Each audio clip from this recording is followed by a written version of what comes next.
Halo semuanya, kembali lagi bersama aku, Fernanda Radika Wivani, dengan nomor NIM G002306 dari kelompok B8. Ya, seperti biasa, sudah menjelang akhir blok. Kita bakal mengerjakan tugas-tugas yang sangat banyak sekali. Nah, kali ini kita bakal mengerjakan inhal anatomi. Ya, inhal ini buat yang belajarnya agak kurang ya, seperti saya. Ya, mudah-mudahan responsinya lulus. Kali ini kita bakal ngejelasin apa sih? Kita bakal ngejelasin sirkulasi fetal dan kelainan kongenital ya. Nah, oke, ini adalah sirkulasi. Ya, ini adalah pembuluh darah. Nah, pertama-tama, apa sih perbedaan sirkulasi dewasa dan sirkulasi fetal? Ini orang dewasa, ini fetal ya, janin dari game yang dibatalin. Nah, jadi sistem peredaran darah manusia ini memiliki peran yang sangat penting bagi tubuh. Nggak cuma ngalirin nutrisi dan oksigen ke seluruh tubuh, sistem ini juga berperan dalam proses metabolisme. Sistem peredaran darah manusia atau yang sering disebut sistem kardiovaskular, ya kata kerennya, itu terdiri dari berbagai organ yang memiliki fungsinya masing-masing. Nah, fungsi utama sistem peredaran darah ini kan ngedarin oksigen, nutrisi, dan hormon ke seluruh sel dan jaringan tubuh.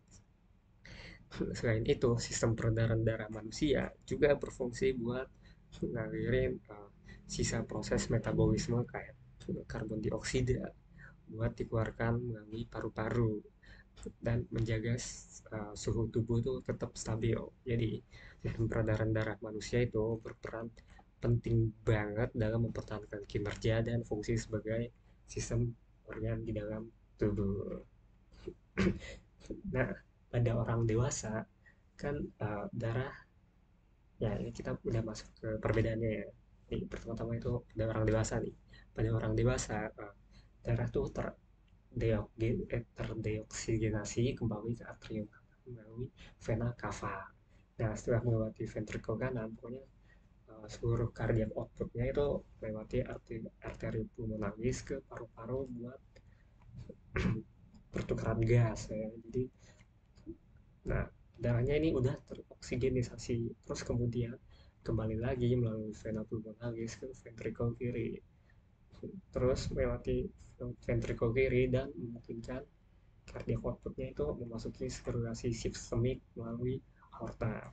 Nah, sirkulasi dewasanya singkat aja kayak gitu, aku bakal lebih nekanin ke sirkulasi fetal ya, atau janin. Nih, ngeri kan.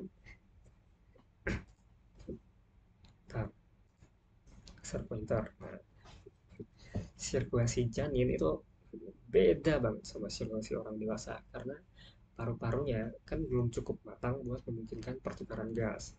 Jadi pertukaran gasnya ini terjadi di plasenta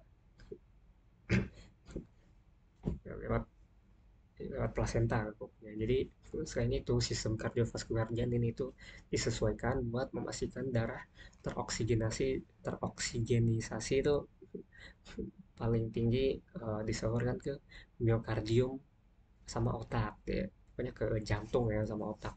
Jadi hal ini dicapai dengan aliran darah itu beroksigen yang lebih disukai dan adanya viral intrakardiak dan ekstrakardiak. Oleh karena itu sirkulasi janin itu biasanya didefinisikan sebagai ketergantungan, soalnya dia nggak bisa sendiri.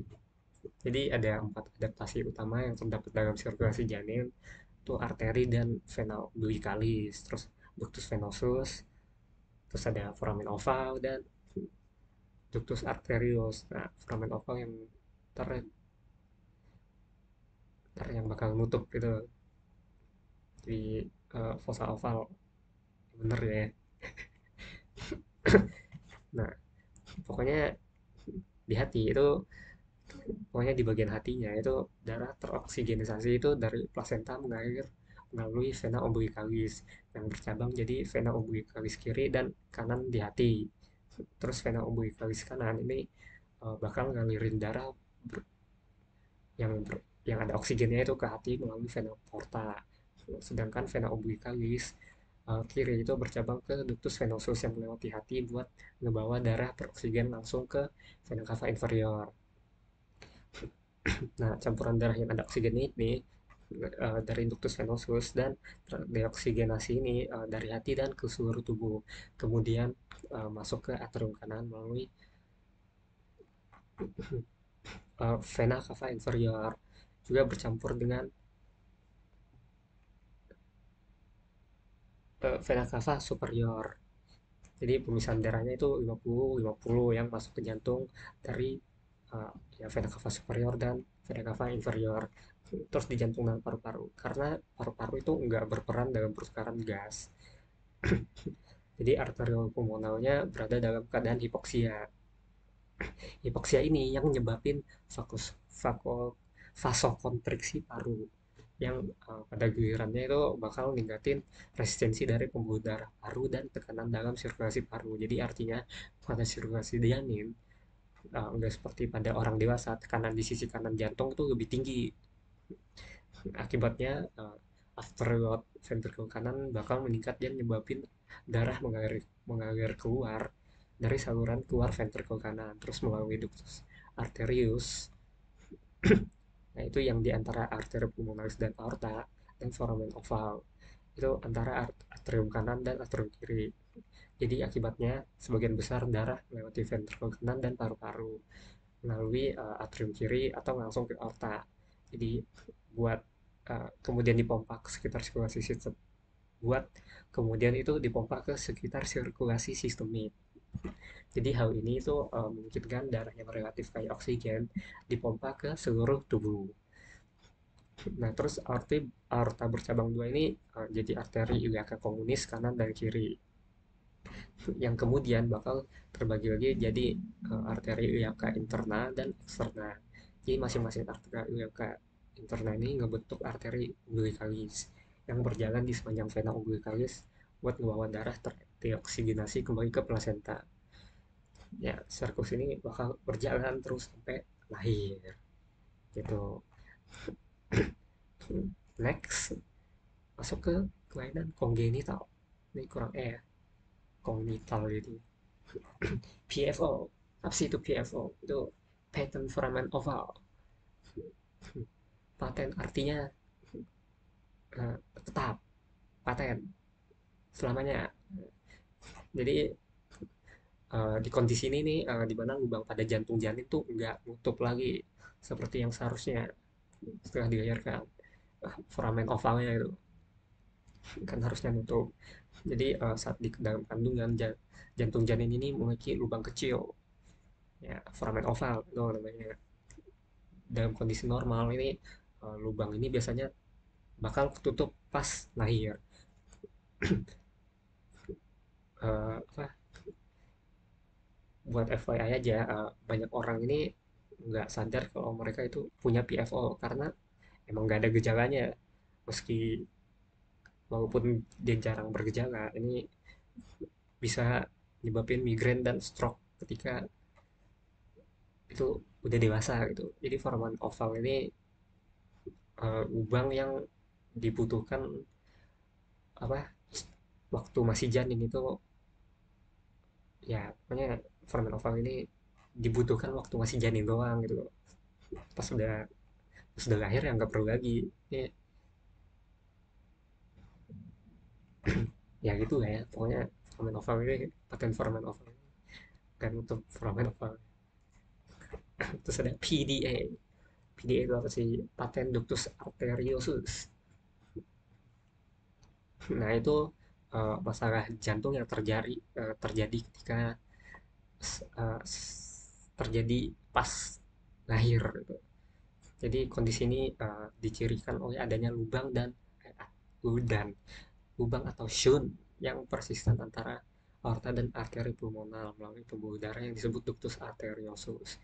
Jadi sebelum bayi lahir itu ada lubang yang menghubungin dua pembuluh darah utama yaitu aorta dan arteri pulmonalis. Nah, lubang ini diperlukan buat sirkulasi darah bayi. Sambungan itu tuh buat mengalihkan darah dari paru-paru bayi dan bayi menerima oksigen itu dari sirkulasi tubuh. Nah, lubang sambungan ini sangat penting buat perkembangan bayi dalam rahim. Tapi pas lahir itu ductus arteriosus ini harusnya nutup kayak foramen oval tadi ya dalam beberapa menit sampai beberapa hari buat ciptain sirkulasi darah yang normal. Nah, pada bayi dengan PDA ini dokter dokter ductus arteriosusnya ini enggak nutup. Jadi darah yang kayak oksigen dari aorta itu nyampur gitu sama darah yang enggak ada oksigen, yang dikit oksigennya dari arteri pulmonal.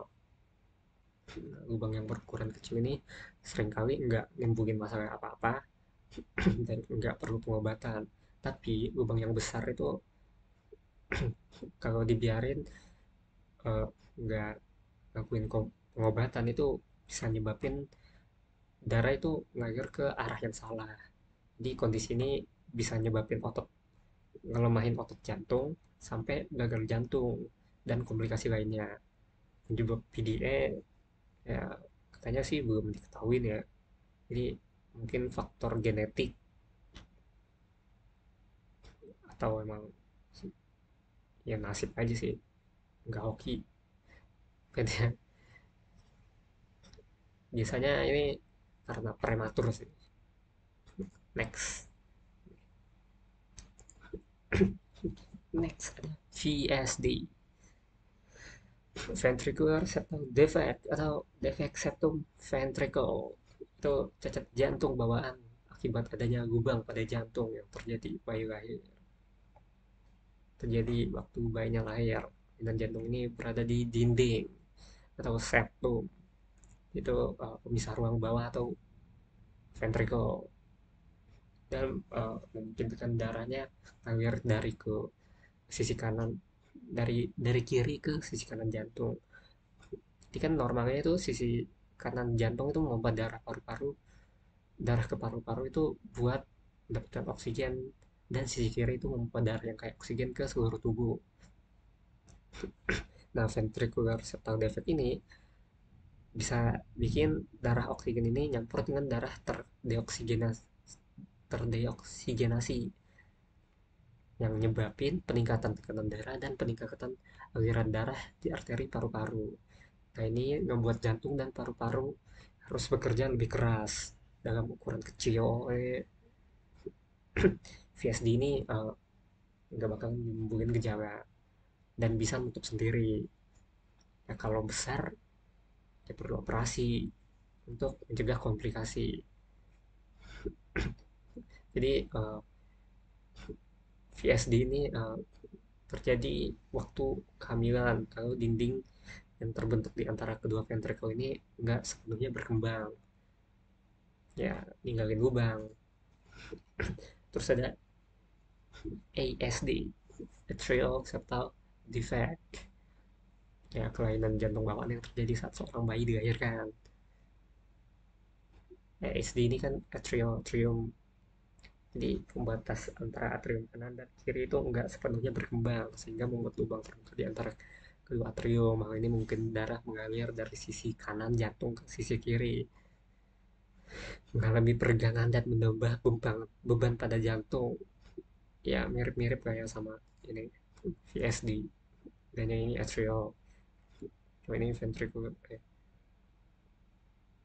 itu ventricular. Nah, ini daftar pustakanya, baca sendiri. Oke, selesai. Mite kurete, arigato.